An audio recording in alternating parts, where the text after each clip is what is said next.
curiosa, muy interesante, después de estar viviendo por casi un año toda una crisis mundial. Y luego en esta festividad de diciembre, cuando uno está recordando la venida del Señor Jesús como el mayor regalo, es como una paradoja.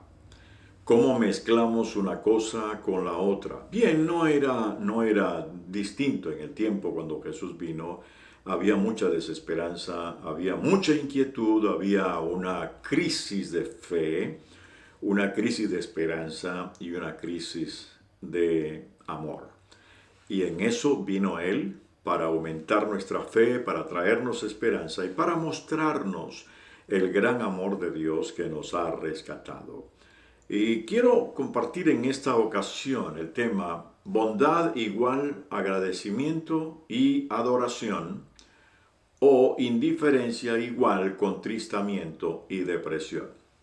Así que la bondad de Dios, la bondad de su amor, la expresión de su amor, produce en nosotros agradecimiento, o debiera producir agradecimiento, y eso llevarnos a una genuina adoración, porque quien adora está realmente agradecido. Mientras que por otro lado la indiferencia produce que contristamiento y depresión. Y quiero centrarme en el Salmo 81, es un hermoso salmo que habla justamente de esto, expresando la bondad de Dios versus la perversidad y la indiferencia de Israel. Es un salmo escrito por Asaf, y no vamos a leer todo el salmo de una vez, sino que lo quiero ir desarrollando y lo vamos leyendo a medida que lo vamos tocando. Vamos a orar. Gracias, Señor, te damos porque tu bondad es infinita, tu amor impresionante y tu misericordia inigualable. Y en estos días estamos viendo más eso frente a las noticias de desesperanza, de tristeza, de angustia, de desolación, en algunos casos depresión. Pero por otro lado, tu pueblo está muy agradecido porque estamos viendo tu sustento, tu acompañamiento, y eso nos lleva justamente a adorarte con todo el corazón. Y queremos que nos hables a través de tu palabra. En el nombre de Jesús. Amén. Muy bien, vamos a comenzar con el Salmo 81, los primeros versos. Vamos a encontrar que la adoración al Señor genuinamente se desprende de un corazón agradecido. Dice el Salmo: cantad con gozo a Dios, fortaleza nuestra. Al Dios de Jacob aclamad con júbilo. Entonad canción y tañed el pandero, el arpa deliciosa y el salterio. Tocad la trompeta en la nueva luna, en el día señalado, en el día de nuestra fiesta solemne. Si usted nota en este salmo, puede incluso envolver algunas palabras en su Biblia para que note que en estos primeros 3 versos todo tiene que ver con expresiones que elevan nuestra adoración al Señor. ¿Cuáles son esas expresiones? Cantad, aclamad, entonad, tañed y tocad. Son 5 palabras claves en este pasaje. ¿Y eso qué nos está diciendo? Que adorar a Dios se expresa primero con el canto. Ya se ha comprobado el valor y el poder que tiene el canto en el ser humano. Puede ser un poder para deprimir o angustiar. Muchas canciones de amor son de desesperanza, de traición, de cómo me has abandonado y todo eso, y te irá muy mal y qué sé yo. Pero cuando uno canta cantos que expresan confianza, seguridad, y más cuando se canta a Dios y dice con gozo, es que cantar con gozo hace que algo suceda en nuestro cerebro.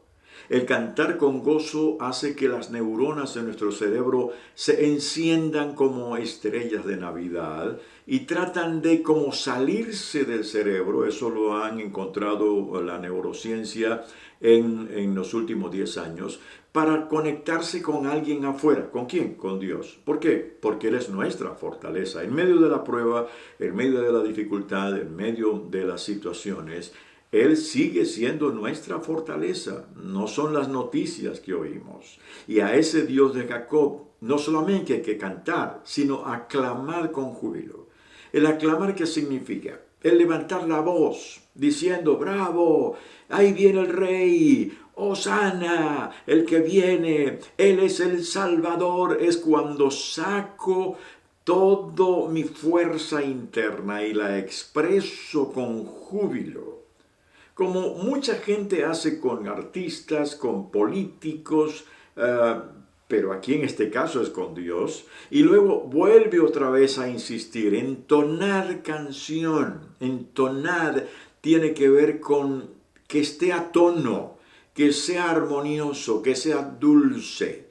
Y tañed o tocad el pandero. El pandero era parte importante en la cultura judía, y el arpa deliciosa y el salterio. Y luego le añade otro instrumento, que es tocar la trompeta en la nueva luna. El instrumento de aire forma parte importante de romper el silencio y traer una expresión profunda de júbilo.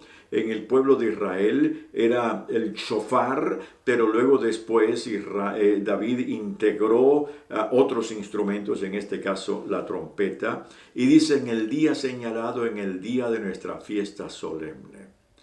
Todos nosotros estamos agradecidos y el agradecimiento nos lleva a expresar la adoración con júbilo. Es una fiesta. Es un ánimo tremendo. La pregunta es, ¿estás tú disfrutando de esa bondad de Dios, expresándola justamente con el gozo y la alegría de saber que Él no te ha dejado? La pregunta que viene ahora entre el verso 3 y 4 es, ¿por qué?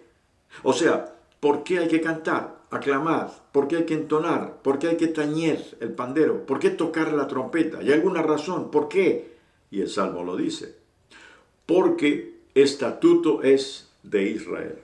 O sea, es un estatuto, es algo que rige una corporación, que rige una iglesia, que rige una nación, y el Señor lo puso como parte de su estatuto.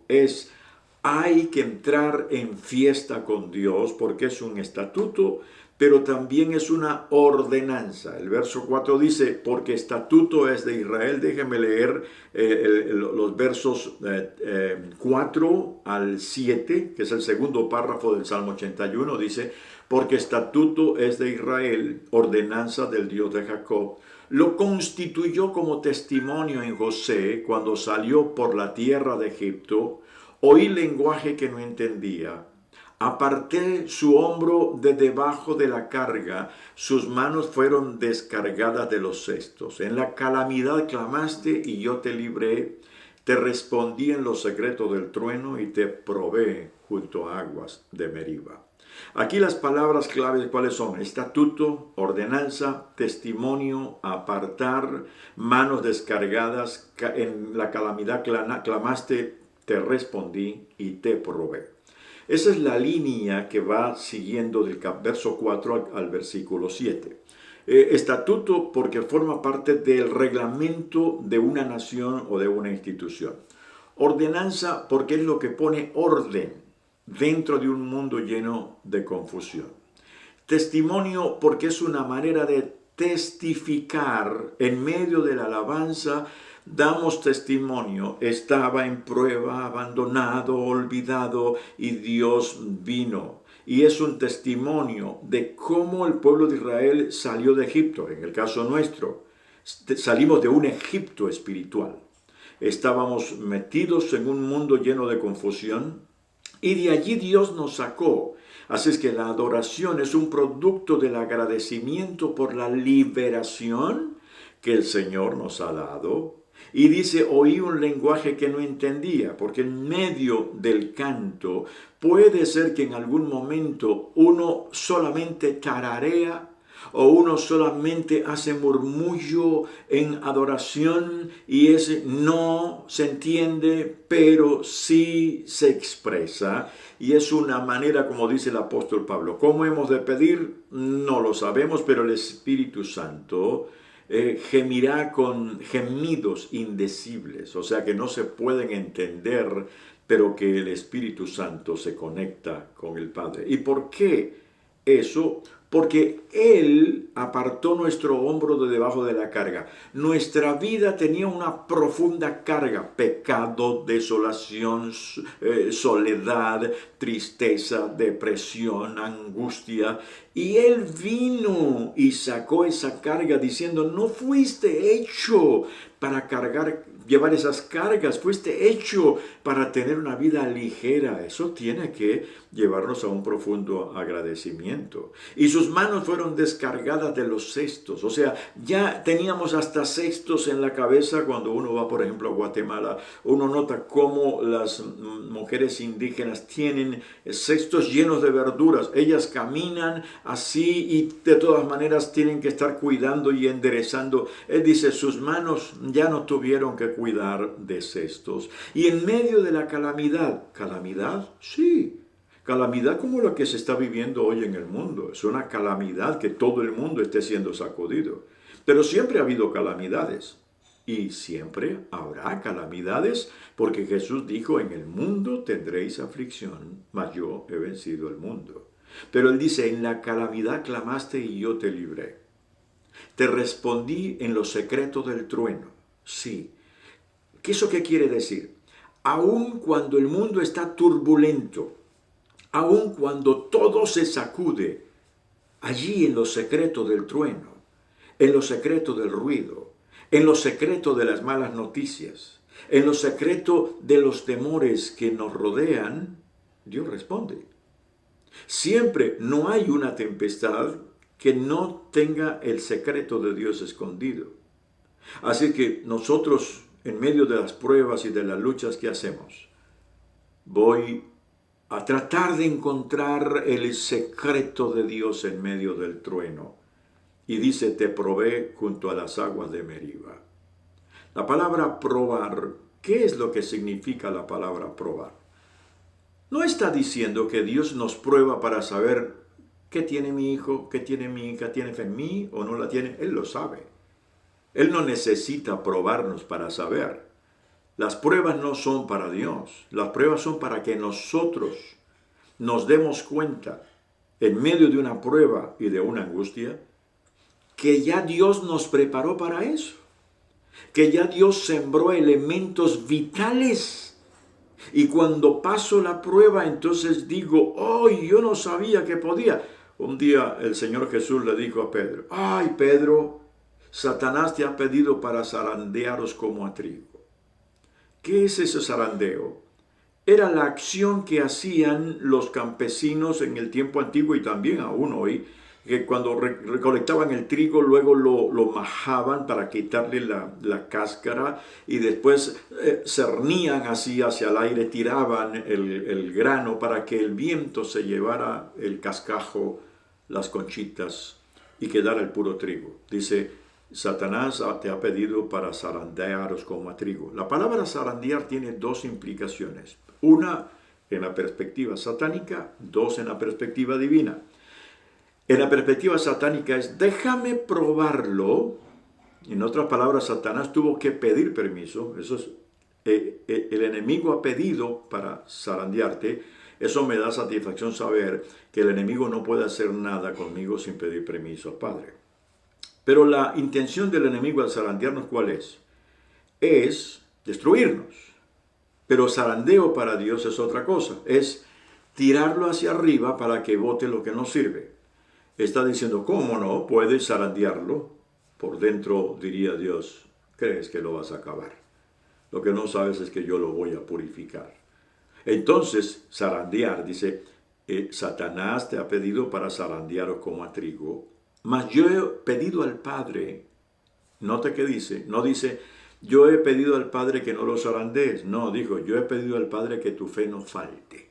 O sea, ya le puse fe, pero que Él no pierda la fe en el camino, ni en el zarandeo. Estoy pidiendo que en medio de la prueba, o sea, ¿vas a tener que pasar? Sí. ¿Cómo sobrevivo? Dios me ha dado fe. Y está orando para que nuestra fe no falle. Y luego Jesús le dijo, y cuando regreses ¿de dónde? Del zarandeo, de la calamidad, de la crisis, de la prueba, anima a tus hermanos. O sea, después de que pases toda tu experiencia, todo lo que has vivido en medio de la tempestad, con esa vas a animar a los que están a punto de entrar en algo similar o que están en medio de esa tempestad. Así es que por eso es que uno puede adorar a Dios, porque estamos agradecidos, sabiendo que nos ha dado las reglas para funcionar, para movernos en la acción del Espíritu y sacar provecho aún en medio de las circunstancias. Ahora, si tu Biblia es como la mía y tiene allí entre el verso 7 y el verso 8, hay una palabrita de 5 letras que dice Selah. S-E-L-A-H, Selah. ¿Qué significa Selah? Significa intermedio, interludio, espacio. Es como en un concierto. La orquesta toca una parte de la pieza, quizá de pronto es suave o es esplendorosa, y luego hay un silencio, que de pronto los que no han ido a un concierto creen que la pieza terminó y comienzan a aplaudir y se dan cuenta, no ha terminado. Quizá alguien que sabe diga, no, espérate, no aplaudas, porque todavía no ha terminado, están en Selah. Ese es. Y aquí pone un Selah. Es cambio de escenario. Arriba está diciendo, alábenlo, gócense, disfrute. ¿Por qué? Porque es estatuto, ordenanza, testimonio por la libertad que nos ha dado. En medio de la calamidad hemos clamado y Él nos ha liberado, nos ha respondido y es cierto, nos ha aprobado, pero es para que botemos el cascajo de nuestra vida. Selah. Y es que cambia el tono y ahora está hablando de indiferencia. Verso 8 en adelante. Note lo que dice el verso 8 en adelante. Oye, pueblo mío, y te amonestaré. Israel, si me oyeres, no habrá en ti Dios ajeno, ni te inclinarás a Dios extraño. Yo soy Jehová tu Dios, que te hice subir de la tierra de Egipto. Abre tu boca y yo la llenaré. Pero mi pueblo no oyó mi voz, e Israel no me quiso a mí. Los dejé, por tanto, a la dureza de su corazón, caminaron en sus propios consejos. Oh, si me hubiera oído mi pueblo y en mis caminos hubiera andado Israel, en un momento habría yo derribado a sus enemigos y vuelto mi mano contra sus adversarios. Los que aborrecen al Señor se le habrían sometido y el tiempo de ellos sería para siempre. Para siempre les sustentaría a Dios con lo mejor del trigo y con miel de la peña les saciaría. Note lo que está diciendo. Arriba hay júbilo y aquí hay una indiferencia. Esta es la gran paradoja, que no solamente se ve en el caso de Israel, sino que tristemente se ve también muchas veces en el pueblo cristiano. Él nos ha dado tantas cosas, nos ha preparado, nos ha derramado su gloria y su bondad. ¿Qué se esperaría de un pueblo que contempla tal dimensión de bendiciones, de gloriosas expresiones divinas? ¿Qué se esperaría? Que con júbilo respondiéramos, claro, Señor, si tú nos has sostenido, nos has dado ordenanzas, estatutos, si nos invitas a entrar en la fiesta, claro que sí, Señor, pero después del interludio que hay, es como un dolor expresado por Dios. Quiera Dios que no tenga el Señor que tener ese mismo dolor con nosotros. El Señor comienza diciendo, oye, ponle atención, pueblo mío. Y pon atención porque te voy a amonestar, te voy a confrontar, te voy a expresar mis sentimientos. Quiero ser asertivo contigo. Asertividad significa decir las cosas que se tienen que decir de manera firme, en el tiempo correcto y en la manera correcta. Hey, hey, hey, hey.